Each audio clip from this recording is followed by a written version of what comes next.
Okay, so the topic of this year is the Zoom Minyan for Kaddish specifically. So we talked yesterday about all the difficulties constructing the idea that you can have a minyan for Dvarim Shebekdusha generally, and so the question is, right? So the question, can you get to can you find a way to make Kaddish different? So we're going to spend a lot of time today trying to figure out whether there's space for creating a different kind of meaning for Kaddish, and then at the end we'll make the argument. You'll see whether it's compelling or not. I'm going to say up front that it's to me it's at best an extreme Shas Tadchak argument, and so in a lot of ways the conversation will depend about to what extent you think it is an extreme Shas Tadchak to allow people to say Kaddish. If we've mentioned other contexts, there are rabbis who are sort of at least seizing the opportunity to fight back against what they, I think, correctly perceive as the the over the extreme focus on Kaddish in our culture for Avelim, in which Kaddish becomes a self-justifying thing as opposed to an expression of a deeper religious feeling. And on the other hand, there's no doubt that Kaddish provides a profound outlet for people in the context of Avelis, and the notion that you should tell people, but you should get the same thing out of this, even if it's true, which is not necessarily the case, doesn't mean that they can do that offhand. And then the third question is allowing Kaddish Yatom in a Zoom minyan runs the risk of depopulating lots of shuls whose weekday minyanim are sustained currently by Kaddish sayers. So those are all considerations in the background, and to me, because to me, there's no question that it's probably not even worth taking the risk of being a Matir Kaddish by a Zoom minyan now, if one can't be absolutely confident that that psak will not be followed on any by people in ordinary situations. But maybe it's worth taking the risk in the existing context, particularly where there are people who, because the quarantine is extending, people who may never, at least during the initial period of Velos, will not get to say a single Kaddish, and I can see how that would be extremely hard for them, whether or not I can give them their copy of Leontir, and they can make their own decision about whether the tradition warrants that kind of centrality for Kaddish in the morning process. Okay, so just talk about minyan generally. So I think we ended last year with a citation from the Chida in a work called Machazik Bracha, which is his commentary, I believe, on the Tur. And he says that if you're standing on the veranda or you're standing in the Ezrat Nashim, so that it's not easy for you to come to descend to the shul or to the, I think that must be the chapel, again, the Talmud or the Torah, whatever it is, and they're trying, mishtadlin, they're making an effort to show their faces from above. So he thinks in that case you can be someh on the Beit David, who holds that for the purposes of minyan there can be hitzarfut. You can be even a constitutive member of a minyan if you're visible to the main minyan, so long as right. So even if you're in different houses. So the right. So we talked about last time about how there are weaknesses in it. That there seems to be a muskam position that this wouldn't work across Reshut Harabim for one thing, and that I thought that the original source didn't even, right, without even Reshut Harabim, thought it still had to be in the same building complex. But the emotional impact of the Machazik Bracha is that he said that in the end, right, otherwise you're in 40 days in a quarantine. And if you're in 40 days in quarantine without Kaddish and Kedusha, that seems a very hard thing to say. So the question is there any way of really expanding this notion of saying that maybe sight plus maximal effort overcomes distance, and maybe the requirements of same house and same Reshut Rabim are only there because under ordinary circumstances you can't imagine that people are considered to be in any kind of joining if they're separated in that way. But maybe when there's a government regulation against requiring social distancing, maybe you could extend these things dramatically.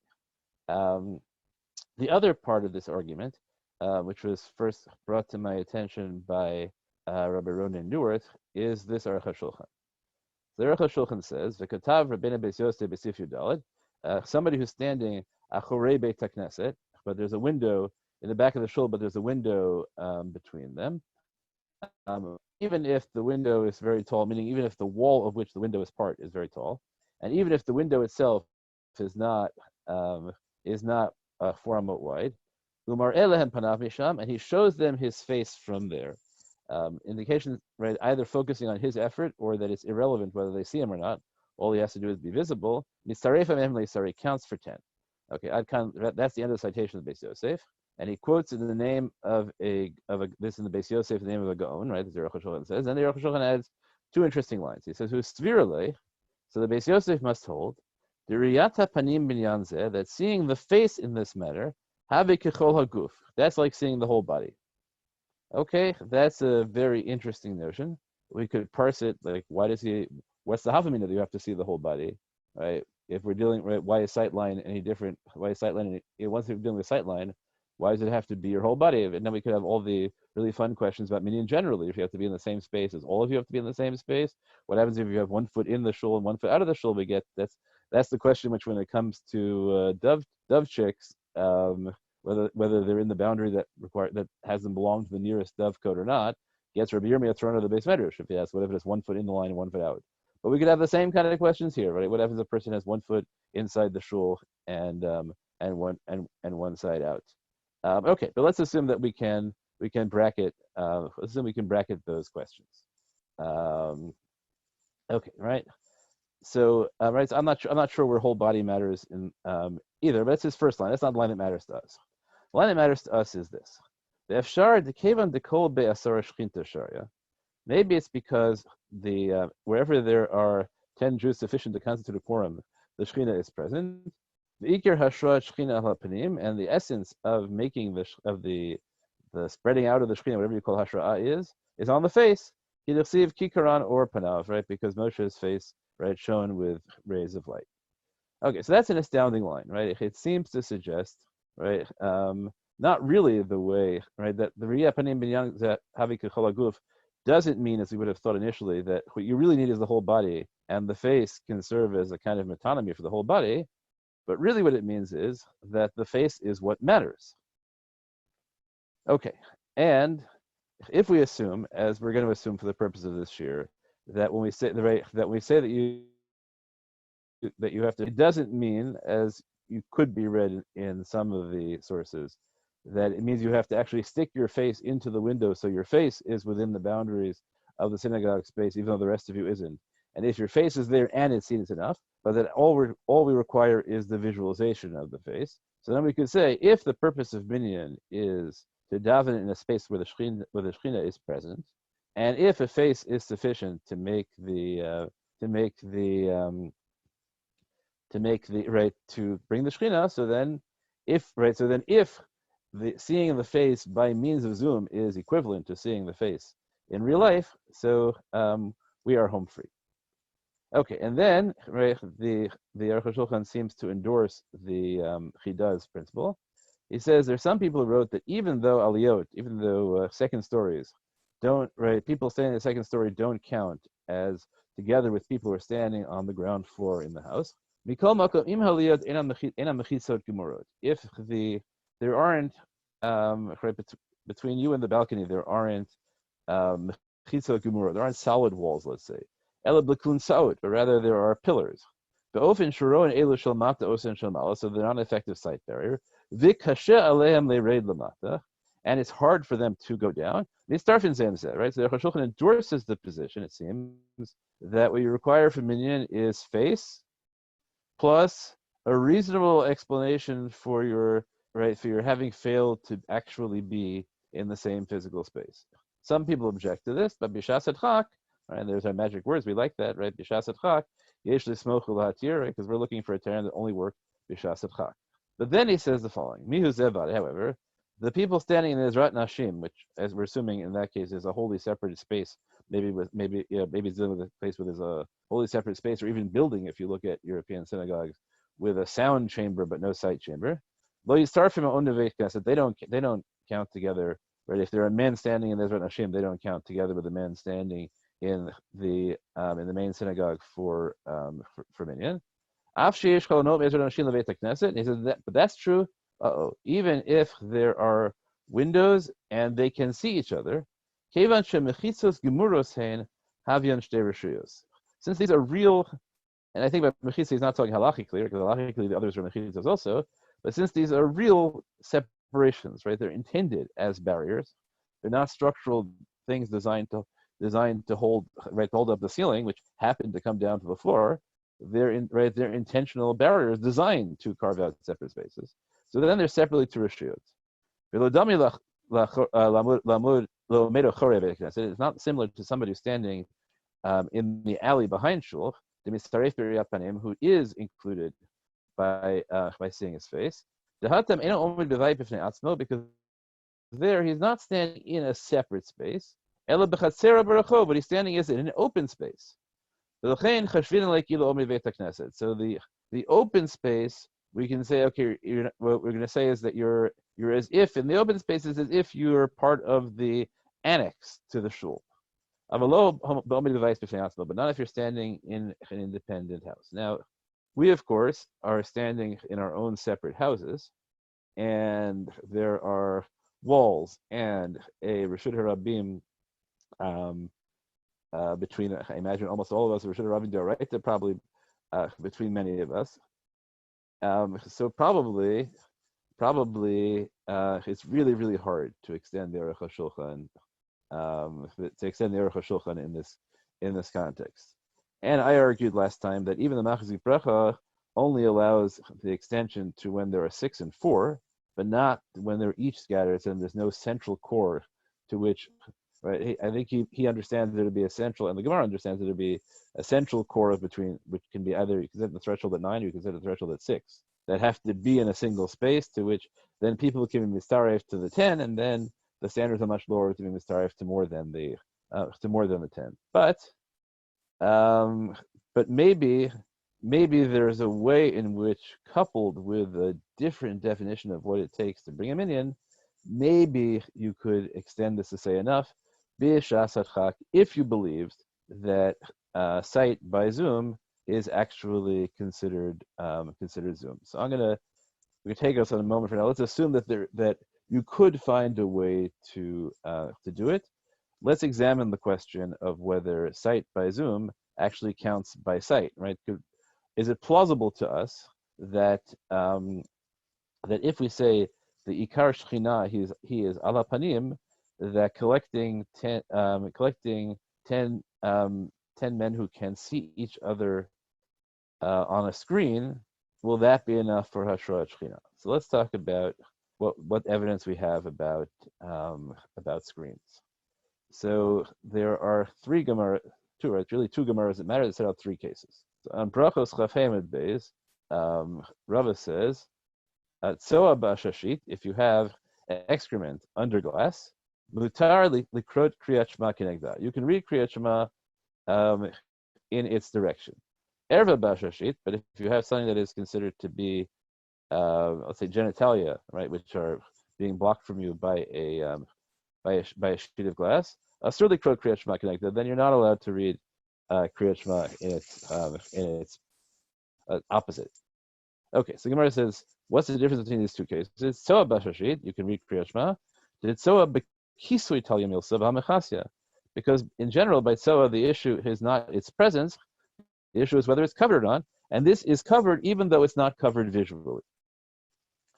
Erva b'ashashit, asur likrot Kriyat Shema kenegda, because there the issue is not whether it's covered, the issue is whether it's seen. V'lo yira'eh b'cha ervat davar marachmana, v'hat kamid chazya. And it is visible. Okay, so the Gemara doesn't seem to frame it as whether it has it'll generate inappropriate thoughts, but this is the objective question, right? Whether you can read Kriyat Shema in the presence of genitalia, whether or not they have an impact on you. And the answer is they cannot be seen. So that seems to suggest that here they are being seen. And the simple implication of that is that the simplest reading of this Gemara to me is that Tzoa does not depend on sight, and since it does not depend on sight, therefore it's irrelevant for our discussion. Whereas erva does depend on sight and is considered sight. You're seeing it. So if you're seeing it, right, that seems to suggest that seeing through whatever is called an ashashit, I think is well, we'll have to figure out what an ashashit is. Let's leave it at that. Whatever an ashashit is, which is plainly not the same thing as seeing something either directly without an intermediary, that does count as seeing. Okay, then there's another Gemara, right? The Gemara says Tana Rabbanan, renew b'mayim, if we saw the new moon in the water, renew b'ashashit, or we saw it in ashashit, the renew ba'avim, and we saw it in the clouds, ein me'idin alav, then they can't testify about the new moon. Similarly, if they saw half of the new moon in the water, half of the new moon in the clouds, half of the new moon in whatever ashashit is, you can't testify about it. So the Gemara says, okay, wait, since you said that you can't see half of it in the water, so why do I need to tell you? Why is the first line necessary where it says if I saw it in the water? The Gemara says that what it means is what happens if I see it half and half, right? So the first case is where I see it wholly in the water, and the second case is where I see it half in the sky and half in the water. Nonetheless, it's not good enough. Okay, so that seems to suggest that seeing the new moon in the water or nashashit is not considered sufficient seeing for the purposes of testimony. Right, so by erva, it satisfies the biblical requirement of ebecha ervat davar, and by kiddush tachodesh, it doesn't satisfy whatever requirement of seeing we have. Okay, why not? So we'll start by giving you Rabbeinu Chananel. Rabbeinu Chananel says, "Renew b'mayim, we saw it in the water. Pirish hayu mayim lefanav, there's water in front of you. V'ra'ah behen surat levanach, and you saw the image of the moon. Ve'rim roshol l'rot halvanav b'shamayim v'lo ra'ah klum." But even though you see the image of the moon in the water, when you raise your eyes to heaven, it's not there anymore. Or if you see half of it, and I'm not sure how to read this word, but I think it means, I'm not really not sure what that word means. I should have looked it up, and I apologize. But you have to see it, right? You have to see it in the sky. Okay, so the simplest way, you could read the Rabbeinu Chananel saying that he picks his head up, but it's not there, and therefore he didn't see it well enough. But I think the simplest reading of Rabbeinu Chananel is that we doubt whether you really saw it, right? Or whether what you saw was really the shadow of the moon. Because if you see the shadow of something in the water, and then you pick your heads up and it's not there, so it's true, right? It could be that in the moment between you looked down and the moment you looked up, that there was suddenly cloud cover over the moon. But the other explanation is that you saw something which wasn't actually the moon, right? Which would seem to suggest that if you could see it in a circumstance where it was obvious to you that what you saw was the moon, there's no other possibility, then it would be fine. Okay, so maybe that's true. Yes? Just to clarify, in the case when you were roeh chetzia be'avim, and so what's the alternative there that we're worried you made a mistake about? That's a good question. If you see it half in the sky and half in the water, what mistake would you be making? That's a very good question. What mistake would you be making?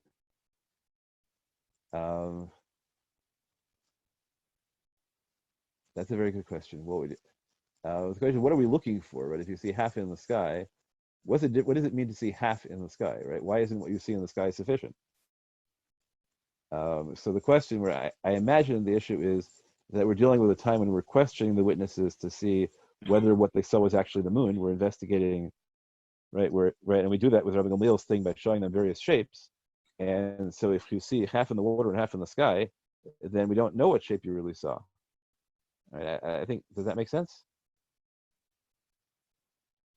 Okay. Would half in the sky and half in the water mean that it's on the horizon? It sounds like it, right? That sounds like the simplest explanation of the case. Is I wondered about that as well. It does sound like that's the only way you could do that, right? Is that as if the two parts meet. Right. But that means it does sound like that. But that would mean that you're only actually seeing half of it, and you're seeing the same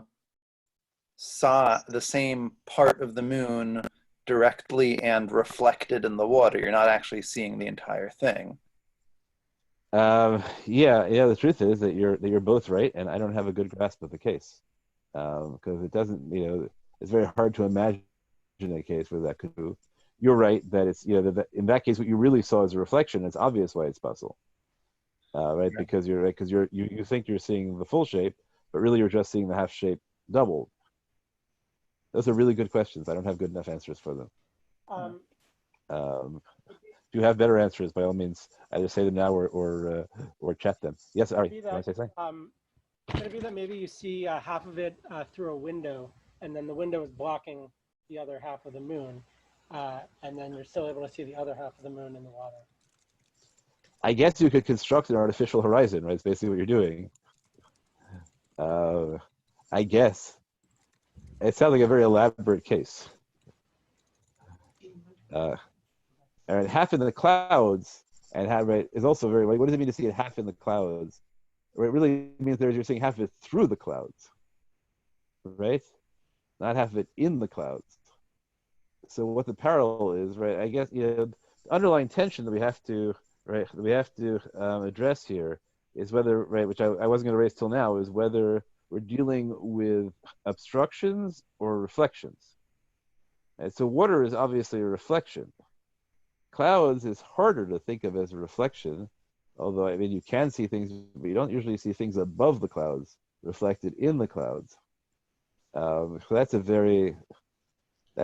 guess you could bounce it off the earth, and right, odd.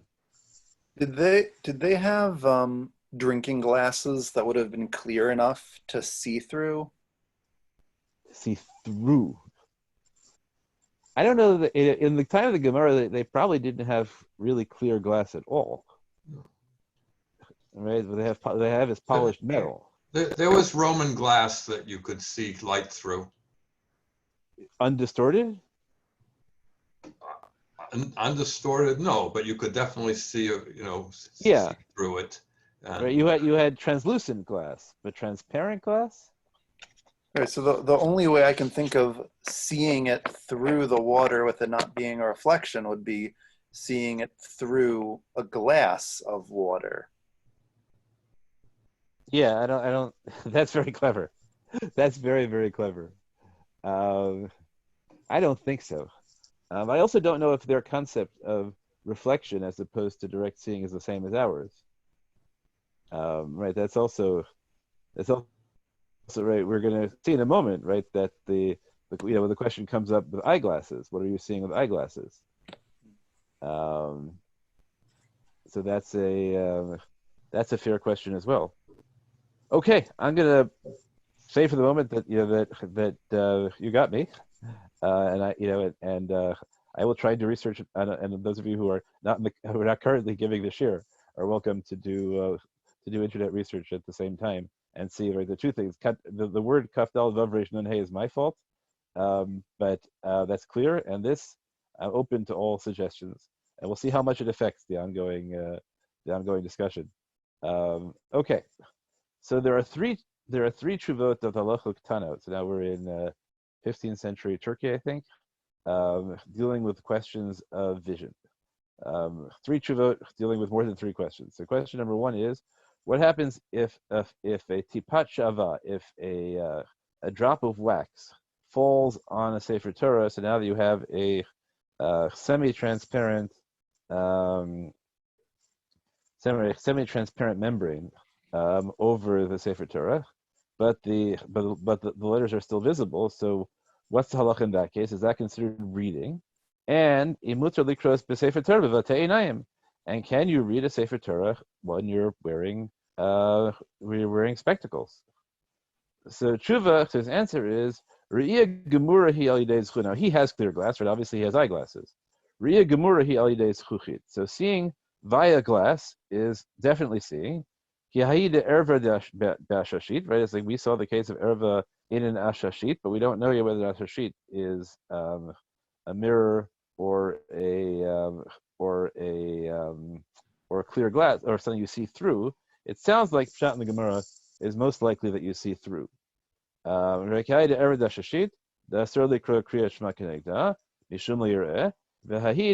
he quotes another case where that is not that is not in any way the that it's not in any way relevant. But there are other kinds of seeing that work, right? But that's not a relevant question. Okay, second question he asks is Haroa pnei zaken bashashit. If you see the face of an elder in Ashashit, right, do you have to stand? The answer is Raya Malyatahi, right? That's a good right. It's Raya Malyatahi. It's a good saying, you have to. But here he asks an interesting question. He says, but you'll tell me that's wrong from Tzoa Bashashit, where the Torah is tolet by Kisui. That seems to prove that it's not a good Riyah. Efshar mishum the kevanti mechusa mistama ein lareach shel ikar avachol dvar Riyah efshar Riyah mikaria. Right? So he says it's possible that we can explain away the case of Tzoa by saying that since it's covered, therefore it has no smell, and really the whole issue by Tzoa is it doesn't matter whether it's seen or not. But that nonetheless, even though seeing Tzoa doesn't still count as seeing, because right, but everywhere else it does. V'haraya v'eret Hashem al yidei aspaklaria. So it says that there's a pasuk which says that Moshe sees, right, or right, not Moshe, it's Moshe, no, it's Yeshaya probably, right? Sorry, my fault again. And he sees him through an aspaklaria. So we translate aspaklaria as speculum. That doesn't tell us what the mechanics of a speculum are. Okay, so so again he seems to, right, his attempt to disprove from Tzoa Bashashit drives his son to write the note that, hang on, you better look at Rosh Hashanah Daf Chav Aleph, because I don't understand what Tzoa Bashashit. I don't understand what Tzoa Bashashit is doing here. He has a very peculiar read of that Gemara, which I think doesn't matter to us now. But at the end of the day, he thinks that that it's good seeing, right. His first thing tells you that from Erva we see that seeing through glass is seeing, just like seeing Menashashit is seeing, and so too seeing through an aspaklaria is seeing, for at least two purposes. One is for three purposes: reading a Sefer Torah, Kriyat Shema in front of an erva, and V'hadarta Pnei Zaken. Okay, then his last case is Edim who saw an over avera, ready to see an avera, b'toch mashin itztayer b'mar'eh shel zechuchit levana. Okay, so here, whatever you think an aspaklaria is, what you think Ashashit is, here he tells you that there's no question we're dealing with a reflection. Okay, so witnesses see a crime in a mirror, right, of white glass. But the mirror doesn't distort, so they see everything explicitly. What's the halacha about that? The answer is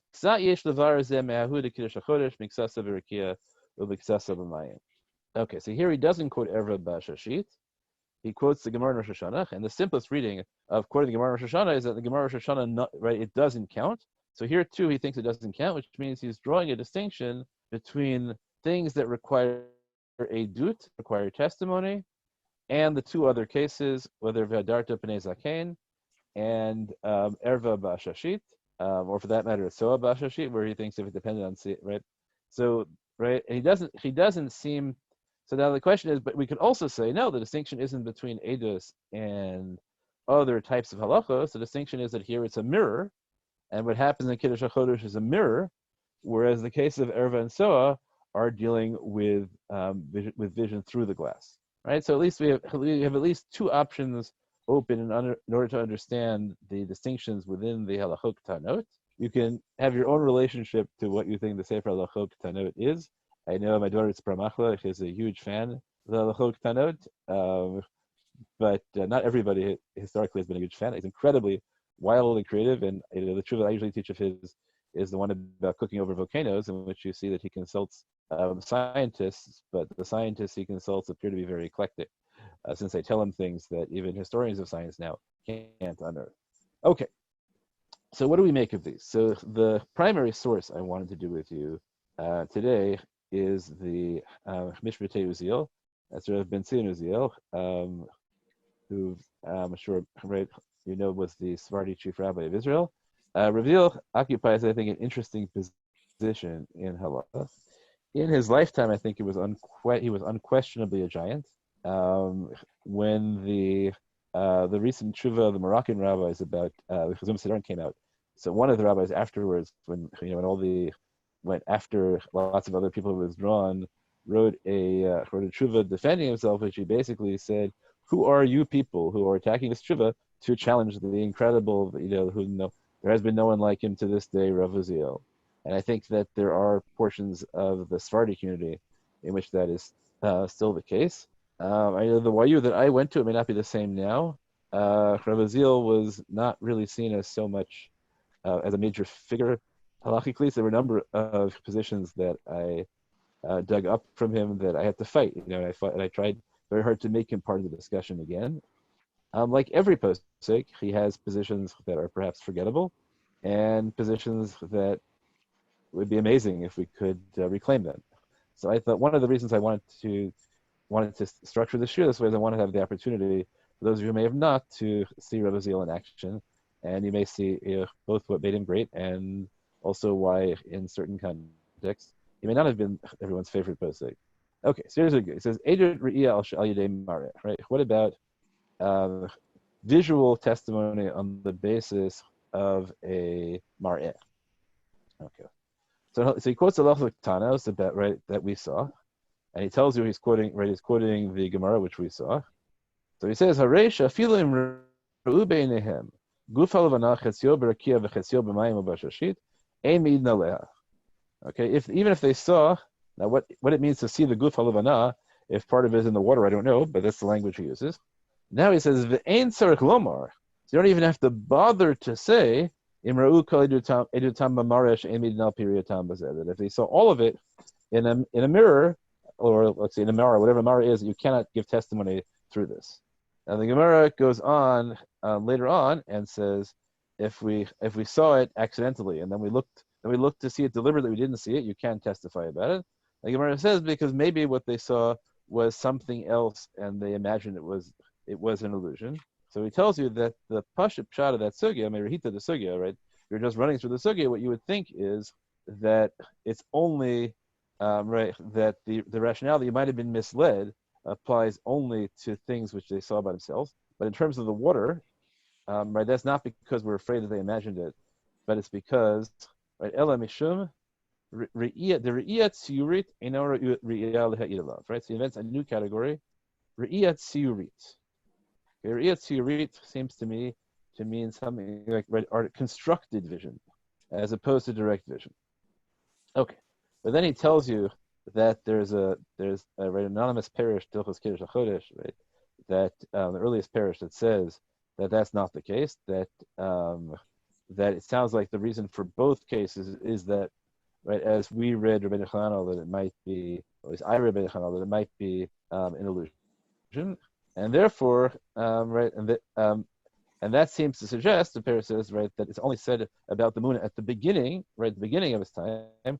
Sheish makom litlos b'dimyon shemaru kavisa de'eva, avuro alavana acharei esi yamim l'chidusha, ein makom litlos b'dimyon v'archim aleh. So he says, if you can find a way to get rid of the uncertainty, then that would be, right, that would be enough. But in the end, the Parish says, ela shebechol zot masik diyesh lachush l'chatchila, b'safek zeh, we should still be choshesh, she'ein b'yadena burur mitoch sifrei haposkim, l'chalek bin chumras din hara'iyah, l'chumras din bracha levatala. We don't know which is worse, right? On the one hand, you have to see it right, Kaddish HaChodesh, right? You have to write. On the other hand, maybe you make a bracha levatala if you get it right. If you got it wrong, okay. So he says that it's, but his fundamental idea is of this parish is that the reason that seeing it in the water is invalid is because you might get it wrong. But the Rav Uziel's own conclusion is Kvar kasavna l'niastati shemirhitata sugya mashma shebedin ra'u b'mayim ein anu tzrichin l'tama dekuvisa de'eva. When the Gemara doesn't cite this rationale of kuvisa de'eva to explain the halacha about the water and the ashashit. Ela mitam shekol riyat tsiurit ein meidin aleh. Right. So Rav Uziel says, right, that bottom line, what he believes is that there is no edus, right? Edus requires sight, and you cannot have sight when it is considered tsiurit. Okay, that raises a secondary question. What is the definition of tsiurit? Okay, so here he has a distinction now. So he comes along and he says, okay, so Mizeh Yotzei, from here it turns out the chol din edus, that for all purposes of testimony, shem ra'u ha'edim tziuram shel dvarim lamashutam. If people saw the tziyur of things as opposed to their actuality, you cannot satisfy the biblical obligation of sight by what he calls, right, if you see the tziyur, I have to be very careful, right, because re'iyat tziyurit, right, could include ways to artificially enhance the eye as well as ways to artificially produce the thing you're seeing. So he says that, right, so here he moves from claiming that the artificiality is in the act of seeing to claim that the artificiality is in the object of sight. Tziyuram shel dvarim v'lo mamashutam. Right, so and he says the pasuk u'eid o ra'ah means shemuvano re'iyah mamashit v'lo re'iyah tziyurit. And this, he says, is not like what Halachic Tanat wrote, where it said that the re'iyah be'ad zechuchit shkufa, that seeing through clear glass is considered re'iyah. The re'iyah yidei zechuchit shkufa, he re'iyah mamashit v'lo tziyurit. All right, so here he has his sophisticated notion. He says that seeing through glass is still seeing the original object of sight. But seeing a reflection is tziyurit v'lo mamashit. So that, right, and that's where Rav Azil, stakes his claim. Right, he claims that fundamentally that in the process of testimony, what you require is something that is halachically called sight, and sight requires direct sight as opposed to reflected sight. It has nothing to do with clarity. It has to do with direct versus indirect. And then he tells you, if you're going to be astonished, saying, what difference does it make if it's perfectly clear, right? What's the difference between actual sight and sight in a perfectly clear image of it, which leaves no doubt after all? So he says, look, we invalidate blind people for testimony, even if they recognize a voice. Right? You have to be able to see, right? Even though you can have circumstances that are just as certain. So therefore, he says that there's a biblical notion that the word ra'ah in the pasuk invalidates reflected seeing. Okay, so here we have, I think, he doesn't deal with erva bashashit in this context, but I think he would say one of two things: either that ashashit is talking about seeing through as opposed to seeing a reflection, or alternatively, now they have a harder time alternatively because the Kaddish said li're'ebecha arvat davar. So if you take that pasuk seriously, it would be hard. So Pashtus, he has to think that ashashit there, you see it through a glass as opposed to reflection. You have to decide which is more likely pshat in the Gemara. Okay, I want to go through a second tshuva of Rav Azil and then take questions. So this is a letter written to Rav Avadia, written to Rav Avadia Yosef, and about the question of say Bora Merera Eish by an electric light. And one of the things that he gets, which I think I hadn't noticed earlier, is one of the questions: electric lights are in bulbs, so they're inside glass. So whatever you think about the light itself, maybe it's possible because all you can only see it through glass as opposed to directly. And he is not at this stage, I believe, proposing the distinction that becomes, I think, important to us in terms of hearing aids, right? Where we want to distinguish in hearing aids and microphones by claiming that perhaps the hearing aids are extensions of the ear. So you might argue that even though your glasses are extensions of your eyes, the bulb of electric light is not. He doesn't make that distinction, I don't believe. Okay, so he wrote about this, and Ravadia said this doesn't make any sense because galui Or Shel Adam Harishon, because Or Shel Adam Harishon is out in the light, and so Ravadia says this isn't the light of Adam Harishon, not a question of seeing. It's just not the same light. So he says, right? So Raziel says, "Davar ze lo shmi'ali, kolomer lo svirli, mishum she'ein bo tam v'lo reach." Right? So after all his sweet gestures to Ravadia, I think that they were close.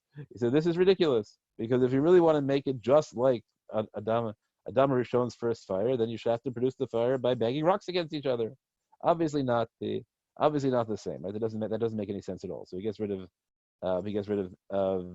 that shot entirely. Okay. Okay, it says Shuvai Silan Tivera Banim Gonim Or Chadash Or Ha'esh Lesur birkat haner leorach hashmal mishum shazchuchit macheh haor. Other people claim, right? Other people claim that it's because it diminishes the light, and that's why you can't make a bracha on an ashashit, which here has to mean a piece of metal polished to polished to glowing. Okay, the Gemara says you can make the Yerushalmi says you can make a bracha on a piece of metal polished to glowing, but near betoch chiko, betoch pence, or betoch aspaklaria. Right. So now it has three other cases. You have a nair in your hidden in your clothes, I guess, or inside a pence or a penis, whatever that is, or an aspaklaria. If you see the flame, but you can't use the light, or if you can use the light but you can't see the flame, you can't make the bracha, says Yerushalmi, until you can do both. You both see the flame, and you can use the light. Okay. All right. Okay. So now Rashi explains that an ashashit is a lantern, whatever that may be, whatever lantern means in our context. Meaning, he says, what does it mean? It means a glass barrier, or a very thin parchment barrier that is translucent but not transparent. Okay, what it means that it's separating between you. Maybe he even thinks it's transparent, right? That it's separating you from the light, but the light is still seen. But in other places, Rashi explains that an ashashit is a large cup that you call a lampa, or presumably a lamp as opposed to a lantern. Okay, now what about aspaklaria? So the Rambam explains this is something that you make in order to see behind you. Okay, and he has other languages, right? Other language that is made out of something sapphire-ish, and therefore the Rambam says V'chein le'yirei shir ha'amiti. Right? It's right. You see the image, but the image is not the same size as the original. But the Rash explains that what it means is a mirror. Okay. Whereas the Aruch says it means some kind of clear glass quartz, I guess, that you use in place of windows. So he claims that all of these perushim have a single meaning.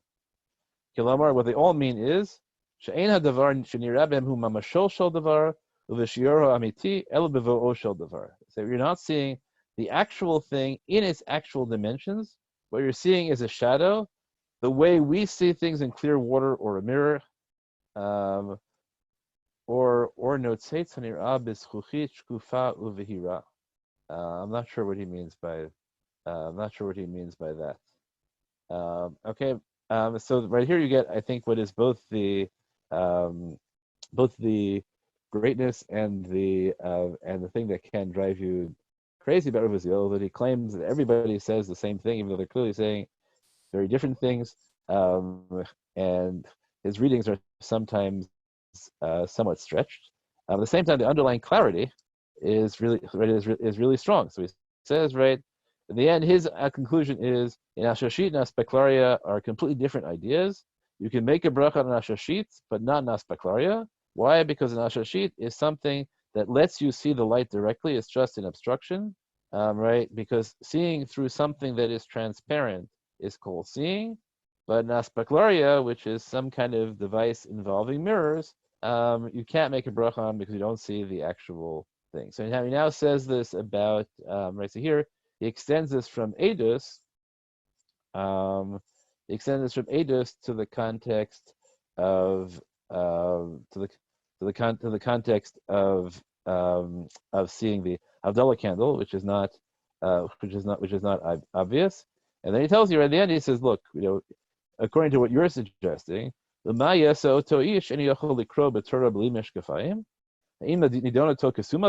You're going to tell me, if you think that seeing through glass is not considered seeing, you're going to tell me that people cannot read Torah, right? Who can't read Torah without glasses are blind?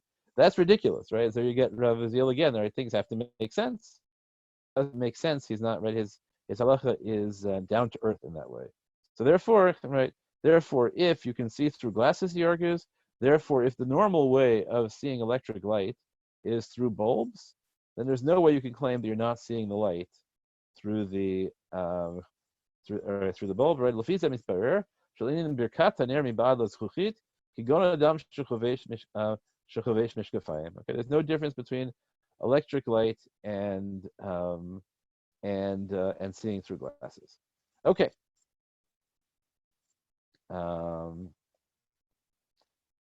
Okay, but then he has one last thing where he says that what happens, right? What can you, right, about electric light? And he says electric light is an odd thing.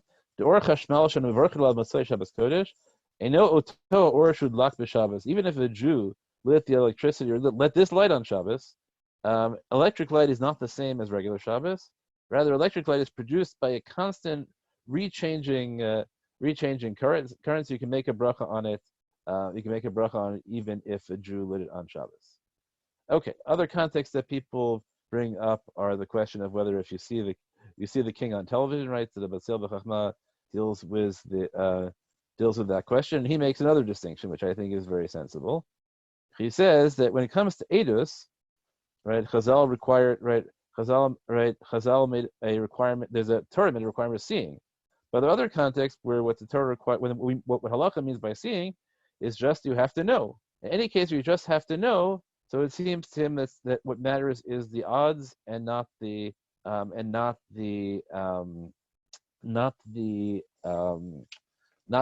technicality of seeing. But then he has a third halacha. So the third halacha is experience, and that's where seeing the king comes in. Right? So seeing the king comes in. He says, even if you're absolutely certain you saw the king, but right, it's obvious, right? Even blind people can make a bracha on the king if there's a stir surrounding you that makes it clear the king is passing. But if you see the king, but there's no associated experience, you're watching the king on television, right? So he says that makes no sense that you should make the bracha. Right?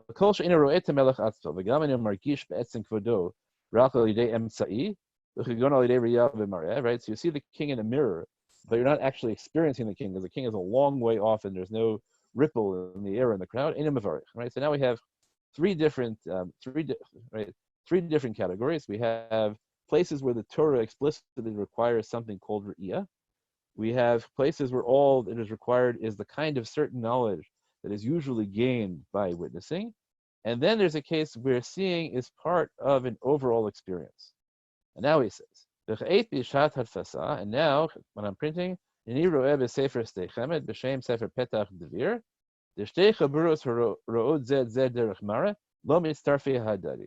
chaburos for benching that see each other through a mirror, and that was the case I kept asking people to find me, right? So the Petach Dvir allegedly says, I have trouble finding things or in the Petach Dvir. Says if you see each other through a mirror, then you don't count. So what he tells you is that the hitzarfus, the joining together of the group for benching, is part of the experiential category of seeing, as opposed to part of the certainty aspect of seeing, or part of a technical requirement of seeing. And I think that's a very compelling shot. So it seems to me that even if you were to buy into the notion that the Aruch HaShulchan plus the Machazik Bracha means that you can construct a minyan by seeing plus effort, that seeing still has to be one that involves an experience in some way of the person. And I can't see seeing by a screen as being sufficient for that.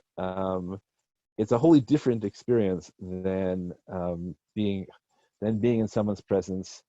For one thing, you can't see the whole body, right? It's not like the rest of the body is covered. It's just the body just gets cut off.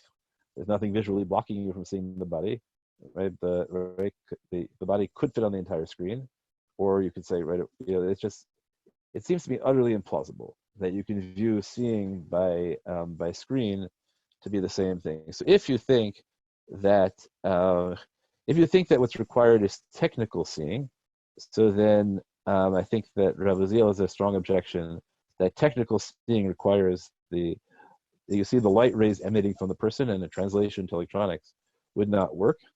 Although the Batzel B'Chachma thinks that that's not necessarily the case. Maybe he sides like Rav Moshe, right? That as long as it's a direct result, maybe.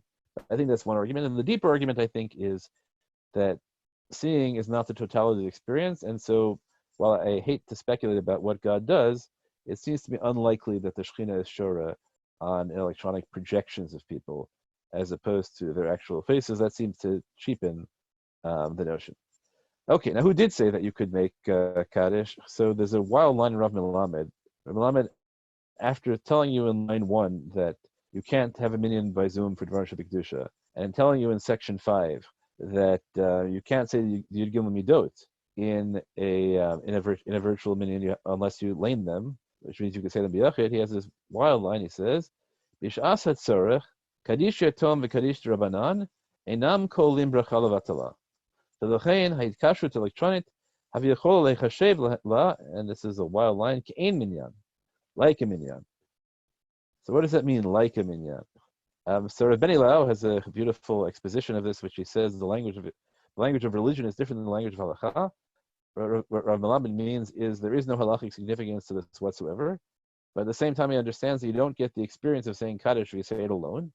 He thinks that saying Kaddish alone is not a bracha levatala, and therefore, okay, if you want to have a Zoom group while you say Kaddish alone, and that gives you something resembling the experience without the halachic content of saying Kaddish in a minyan, even though really your Kaddish doesn't count because there's no minyan, but at least it's not usher and you feel better. Okay. And, Breilau is fudging the question of whether religious experience is supposed to be constituted by halacha, which is something the Rav sometimes argued, or whether halacha just tries to capture religious experience and then add something in it. So the question is, what's his basis for saying that Kaddish b'yachid is not a bracha levatala? So the Pnei Halacha quotes a work called the Eshel Avraham, not the Pri Megadim, who says, "Shefsharlohosif lamar harbei kaddishim." You can say as many kaddishes as you want, just like you can say the Gil Midos as often as you want, that you say in Slichos. V'kevan she'ena b'kaddish shem shemayim ein kan kaddish levatala. Since there's no shem shemayim in kaddish, there's no kaddish levatala. The implication of this seems to be that you could really say kaddish over and over again all day. That's a very odd thing, since I think everyone's presumption walking in is that you can't say Kaddish b'yachid, just like you can't say Kedusha or anything else. There is a Chiddush, right? Since it has no Shem Shemayim, so Kaddish is different than all the other Dvarim Shebi Kedusha. Okay, the actual language of Yeshua Avram is Mikol Shekain Kaddish Ein Bo Shum Haskara V'lo Shum Shem Sheinu Nimchak Depshita Shein Shum Kapeda L'Chalek Mizmorim Lamar B'Hem Kaddishim. So what he's really talking about is what we call a bracha she'ena tzricha. It's saying a bracha when all the technical requirements of saying the bracha are met, but you could have structured it so you need to say fewer brachot, right? So you take a bite of an apple. You say a bar per-eitz, you take a bite of the apple, then you say a bar nefashos, then you say a bar per-eitz again, take another bite of the apple. So that's called a bracha she'ena tzricha. And it's using God's name unnecessarily. That seems to me entirely different than the notion of using in a formally invalid context. That's like saying a bird pre-eitz when there's no apple there at all. And just because we say that in terms of saying Kaddish, because there's no, kal v'chomer, right, because there's no askara and no shem shem nimchak, so kal v'chomer from your gimel midos, as long as you create the proper ritual envelope, we don't care how many times you say it. You don't have to minimize the number. But I don't see any basis, and I can't find any basis for saying that saying Kaddish b'yachid is not a violation of saying Dvarim Shebikdusha outside the context. Why Why should our baseline presumption be that there is an Isser? What exactly is the prohibition of saying, would we assume, of saying Dvarim Shebikdusha not in their context? Where would we see one? Well, we see it by the Yigdal Midos, where everybody tells you that it's forbidden to say them unless you lane them. Well, but that, if nothing else, is a din in, at least in part, I thought, Kol Pasuk de Lo Pasuk Moshe Beno Lo Paskina. You need the Rishus V'Tzibur to take, because we stop in the middle of the second Pasuk. There, at a minimum, you have that problem. I don't think that's how I read it, and I didn't quote this. People say it explicitly we say the same issue by Kedusha de Sidra, right, where the only excuse for saying Kaddish in Uvalatzion, or for that matter, Birkas Kriyat Shema, is because we say them as part of the biblical context, and we're not saying them independently. Right? Although that also by Kedusha de Sidra, you have problems of Anan lo Paskinan, in other words, dividing up Sukkim that are meant to be unitary. Yeah, but I don't think that's how it's framed. I don't think Rav Melamed makes that claim either. I don't think so. Okay, I'm open to being convinced otherwise. Rav Melamed says it, and I hesitate to say that Rav Melamed made a mistake. You know, Well, there's nothing else that's back up. In other words, what exactly would the prohibition be of saying Kedusha without a minyan?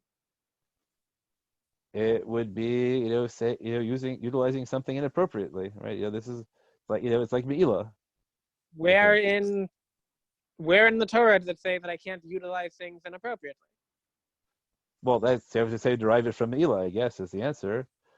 Right? What you want to claim is that the implicit argument is that there's no Hotzas Shem Shemayim Levatala, so it's not a violation of Lo Sasun Kain, or something like this. So what really should be the prohibition? Yeah. I understand the logic, and yet at the same time, what I can tell you is I haven't found anybody who's willing to say it. Right? Everybody talks about Bracha and Tzricha. Everyone talks about why it's okay to say the kedushas of those, and they don't raise the issues you're raising. They raise the issues of saying it Shalom Ba'asara.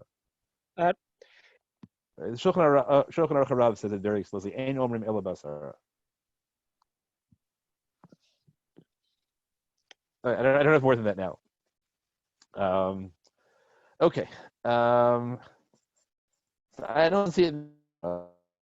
And then the argument of their Kaddish is whether saying extra Kaddish is a problem. Clearly, we don't pass in that way. We do it all the time for Avelim. And the Aruch HaShulchan has this thing, right? Says there are many people who think that it's a mitzvah to be marba b'kaddishim, and there's such mistakes. And he uses the rhetoric that Gabe just criticized me for using about saying it shalom b'malka masara.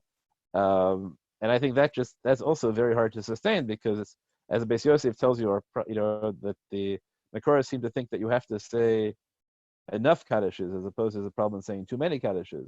So there are technical issues. The same way we have to say 100 brachot every day, but the 100 brachot all have to be necessary. Okay, that's a fair issue. So the remaining argument then is, though, maybe there still is a way to say Kaddish.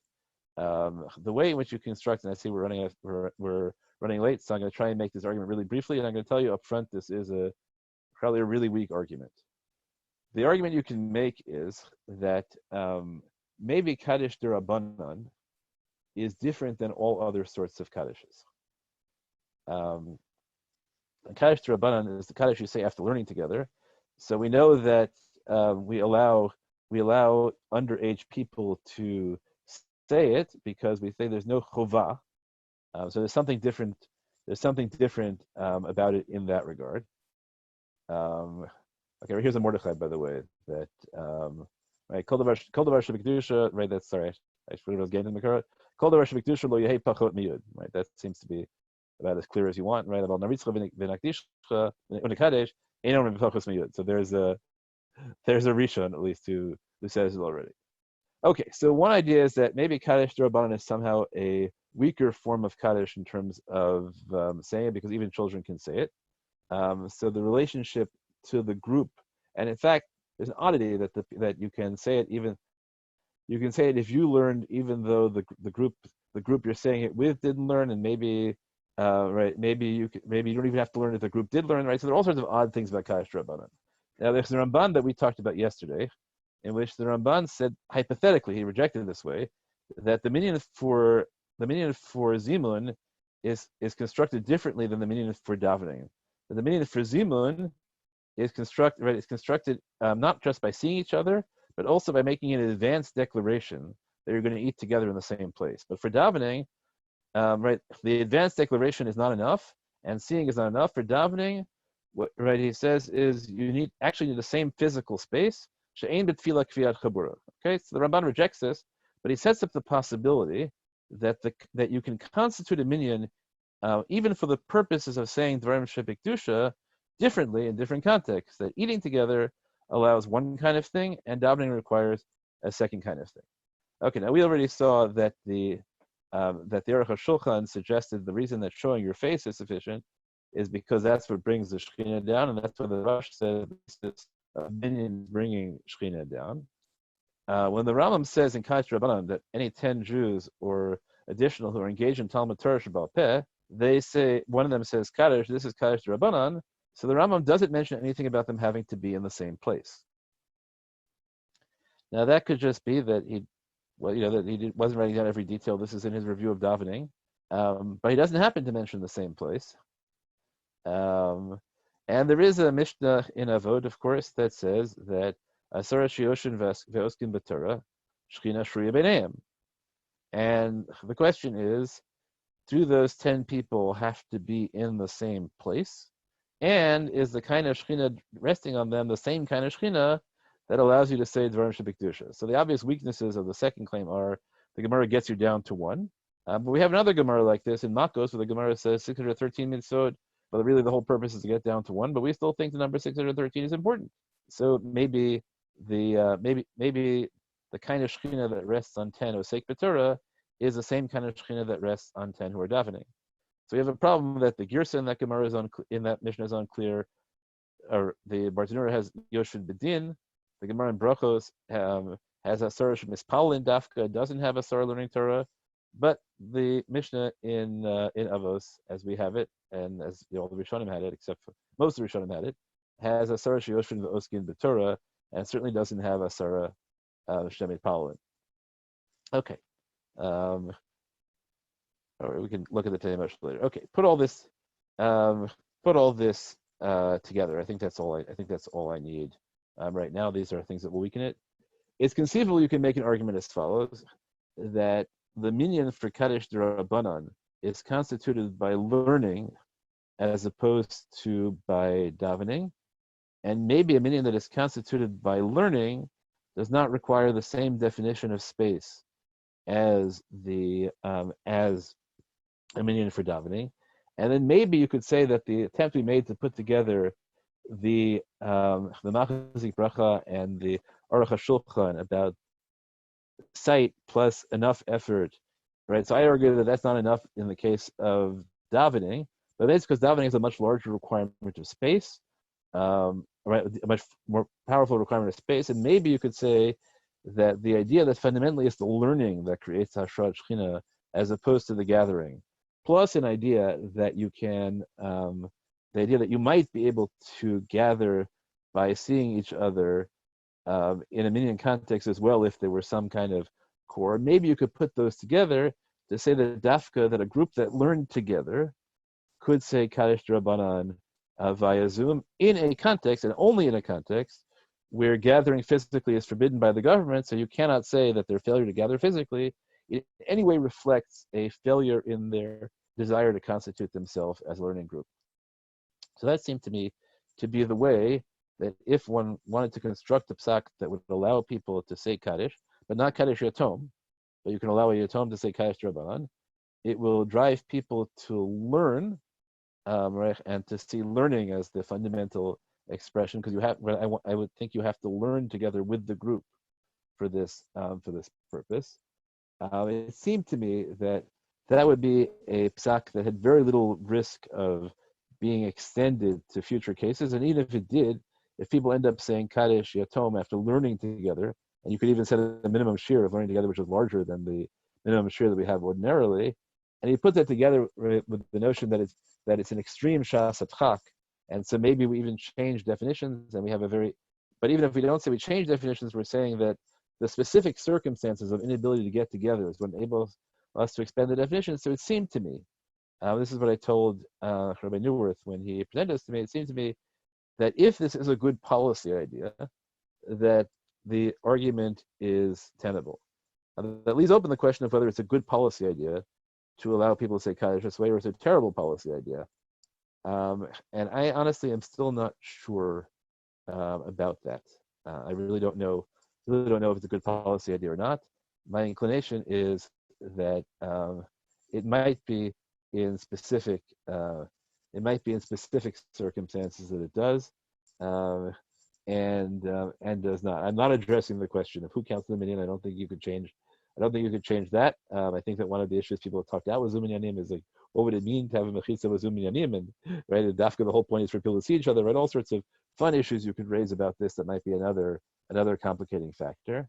But my inclination is that if there were a person who is really torn up about not saying Kaddish, and particularly there's a person who is facing the prospect of not getting to say Kaddish during Avelos at all, that if I were asked whether they could constitute a Zoom minyan that would learn together seriously and then say Kaddish after that minyan, that I would think that that is a viable possibility, with all the grantings that this is a very difficult psak, but it's an advantage that it's a very difficult psak, that I don't think anyone will seek to apply it when, God willing, all these restrictions end. Okay, that's my share, and I went over time. But if any of you still want to stay and ask questions, I'm happy to stay and answer questions. Ron Copper, Mm-hmm. this is Ari. Maybe I missed this, but are you familiar with the Gemara in Brachot, which talks about Rav Sheshet, who was blind, saying the bracha upon seeing the king? Yeah, the Bastel Chachma talks about that. It's an example that when you're not talking about edus, certainty is sufficient. You don't need sight. Okay. Yeah. And then I guess with respect to your last point, with respect to say like a siyum, and then saying the Kaddish at a siyum, I guess it seems like this point may also be relevant, right? Yeah. So Dr. Shor asked that question, whether this would apply to in advance, right? Whether I should talk about siyumim or not. So the question is, for what purpose are you making the siyum? My inclination is, I would try to say that this is such a shasat chak that you have to give me a really powerful reason to rely on it, and that the only reason that would be powerful enough would be somebody who is just utterly wrecked by the prospect of not being able to say Kaddish for their parents. So that would be my inclination. But when you issue a psak gets out there, that would be my inclination. I think the secondary question is whether the experience of learning Torah online for non-Dorish Kedusha purposes, like the answer is, is it a Sudas mitzvah for a Bechor? So there's also very hard for me to America. I think like the point is that you're experiencing the Suda together, not just you learn together. If you're at the Siyam and then you don't eat there and you go home, it's not a Sudas mitzvah anymore. So it's very hard for me to imagine that eating together would constitute a Siyam Bechoros, and I think that the psak is probably correct, that the better strategy is to give tzedakah. But again, I'm laying out the argument. That's my judgment, and other people could exercise their judgment differently about exactly the same case. But my instinct would be to limit this to the one narrow case of somebody who otherwise doesn't get a chance to say Kaddish, and this gives them the chance to say Kaddish. What if you could combine those cases, right? What if you were doing a Bechorot and you also had somebody there who didn't have a chance to say Kaddish? Well, they could say Kaddish for sure. You tell me, is it a contradiction in terms if I say if they can make Kaddish and then they can't eat? Good point. That's a good point. I'd have to address that. But I think what I would argue is that for the Sudat mitzvah, they have to be eat together as a chabura, right? That the requirement for Sudat mitzvah is that they have to be able to bench together. And if they couldn't bench together, which requires a different kind of experience, then it doesn't count as Sudat mitzvah. So I think I could evade that. Okay. Could I throw something out there that's probably wrong? By all means, Okay. each of us. So just thinking. So by Chilul Shabbos before Hesya, so it's relatively clear in poskim that if I were to be Mechalel Shabbos before Hesya in front of a Zoom camera where lots of people were watching, so that would qualify as for Hesya and not Biyachid. Because what matters over there is what comes from having everyone see me being Mechalel Shabbos, not being Mechalel Shabbos by myself. It's not a din in a minyan, it's a din in the Pirsum Shabbat. Okay, I would just say, let's grant that. Okay, that point I think is clear. But now seems to me Although like Bifnei Rabbanim, and in that case, I think Zoom would not be enough, just because the rabbis know. So I'm not obvious to me, but let's assume that's true. Okay, so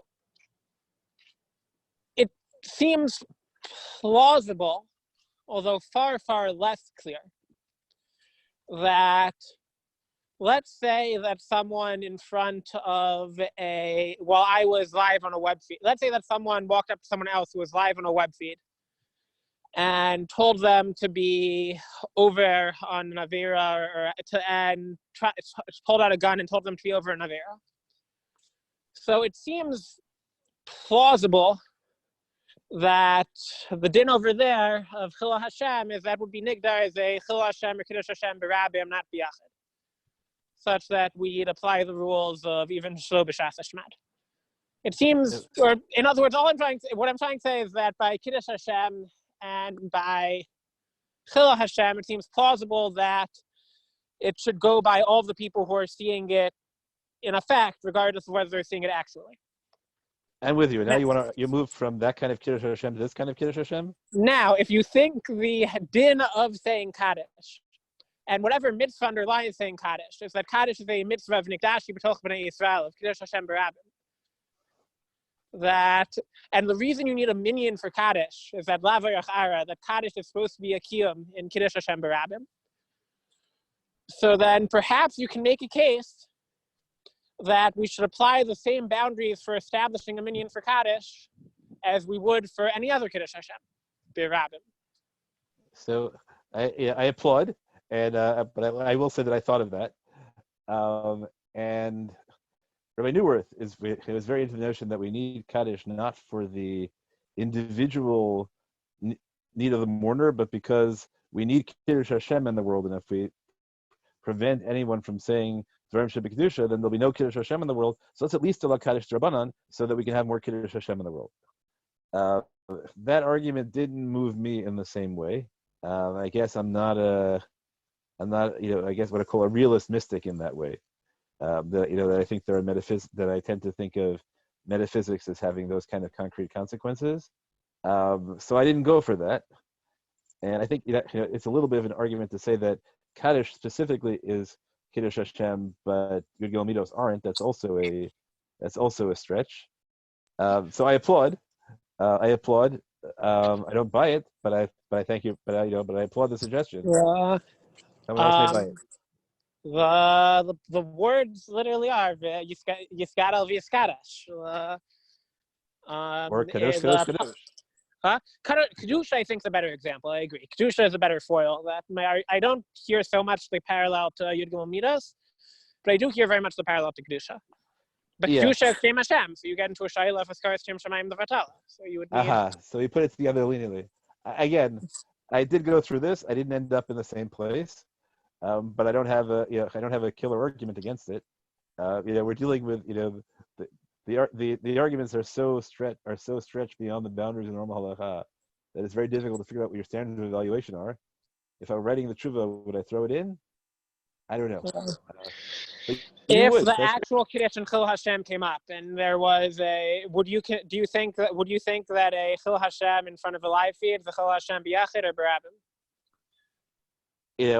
Baruch Hashem, I have not had to deal with that question. I think that there's a chakira involved there as to whether the requirement to sacrifice yourself is solely a function of the impact or is a function of the extent to realize the gravity of the sin. I think that would be I don't again, that's why I brought the analogy of that Chilul Shabbos b'far Hesia, but if you don't do it in front of in front of a rabbi you respect, then you're not in the Chal Shem Shemayim b'far Hesia anymore. So by the same token, if you have if somebody doing something on television isn't quite the same thing as doing it, I don't think it is the same thing as doing it in front of people you respect. Particularly now when reality television has this follow from that, perhaps that would lead to more grounds to say, like Rav Eliashiv, that you can't get around yichud with a live feed. That is a very interesting question. You have to ask the same chakira, whether the issue about yichud is the presence or knowledge of the other person, what really drives it. It's a good way of catching me because I do, under pressure, allow people to avoid yichud by. Usually I don't do it just by cameras. What I tell people to do is to leave their leave their phones on, so they can be heard. But I think that, I don't know that it has to be perfectly consistent, I guess is part of the question, and maybe different kinds of presence that are relevant in different kinds of areas. I love the questions. It's not obvious to me it has to be the same, but now of course you will shake me up when I think about that heter, as to whether do I feel compelled to make television real if I allow people to use electronic means to avoid yichud.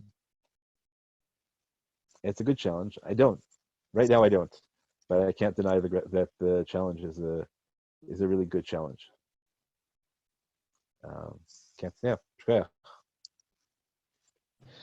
Did you read the tshuva of Asher Weiss that I sent?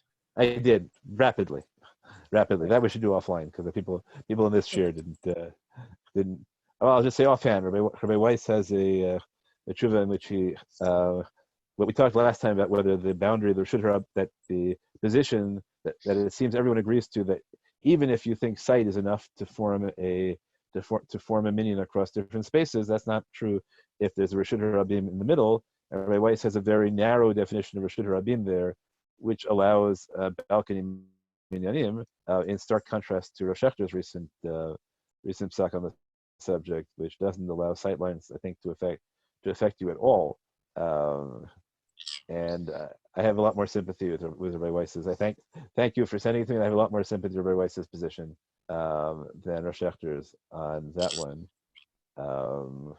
Yeah, I think I would say that's what I would say. I think Rabbi Weiss. I would say Rabbi Weiss's tshuva is excellent. Let's put it that way. From my first reading, but I was biased to agree with it, because I think that if when that there's no evidence that balcony minyanim are in any way challenging the future of halacha, or the integrity of the future of halacha, and they are an enormous Kiddush Hashem in the short run. So I don't really understand the motive for adopting the positions unqualifiedly that say they don't work, when it's perfectly clear that according to many positions they should work. I don't think Rabbi Weiss is stretching, and I think that he's almost certainly right. According to both, there's room to talk still about whether or not you can have Zoom Zimuns and Zoom Shavuot brachos. Yeah, I don't think you could Zimun. I think Zimun is clear that you have to be in the same. You have to be eating in the same place. I can't. Unless you say we don't pass in like the Taz, and you need something relatively proper Shosarabim. Or you say that the Chida is coming to argue with the entire din in some fashion, and that since by Zimun Gimel, so Besafik, you say it anyway, so that... You could make the argument. I don't have any inclinations to be makil about groups that are far apart eating together. And by Shavuot brachos, so it's clear according to everyone that Rosh Hashanah isn't mafsek for Shavuot brachos. That I don't know. I don't know the halacha of Shavuot brachos, so I'll have to look at it. I honestly don't know. I haven't studied it, and so you can send me the Makoret, and I can look at it. I don't know what the Din of Kviyos is for Shavuot brachos at all. I'd have to look at it and see. Yeah. Okay, terrific. Anybody else? Maybe just quickly, I guess on Zimun, I think I remember learning in Gemara and Brachot that if you have three different chaburot of, let's say, 4 people, and then one person is excluded from each of the Zimuns for some reason by accident, that the 3 people from the different chaburot are able to join together for their own Zimun. This, you still have to have some way in which they're in the same space. I mean, that's probably talking about that you have to talk about there still has to be a way to join in the same space. They can't be I can't call it Sorry? I thought even if they weren't eating together, but they happen to all come together in the same place. That's an interesting idea. Okay. Right. So we thought they were eating in the same space originally, right? So the question is the abstraction right? But there's no an outside observer could walk into the room and say, oh look, there are 10 people eating at the same time in the same place. They just happen to have constituted themselves separately, so we can undo that at the end. Okay. But if they weren't in the same space, it wouldn't count at all. Okay. Okay. I'm glad that this was good. We got to full participation. There's much more my imagination, even though I lectured for too much in the middle. Okay, last question. Awesome. Okay, tomorrow I'm scheduled to give the shiur on labor and employment ethics issues based on Rabbi Reese's presentation, and I hope very much that will be the topic of the shiur. There's a possibility I'll get distracted by triage, but I hope that not enough to avoid giving that shiur. So I'll look forward to seeing everyone here tomorrow. But you should. There's a slight possibility of topic change, which I would put on Facebook if it happens. On Yes? the topic that we're supposed to be talking about tomorrow. Yeah, I'm gonna stop recording, but you're welcome to keep asking. Yes. Okay. I saw today I found interesting. It could just be it's obvious, but I hadn't